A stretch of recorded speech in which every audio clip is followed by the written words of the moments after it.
Welcome back. To start creating your Facebook group, you must have an existing Facebook account. Head to www.facebook.com/groups.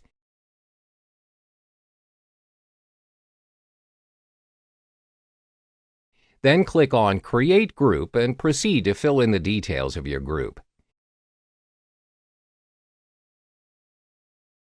Facebook makes it compulsory that you need to add at least one friend into the group to create it.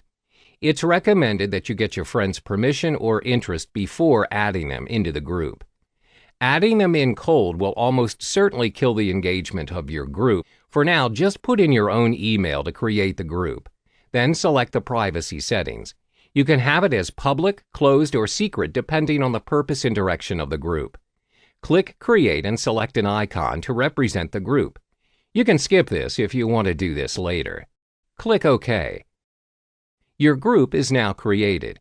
You can personalize your group by adding in a cover photo and details of the group. You can also link your page with the group. You are now good to go.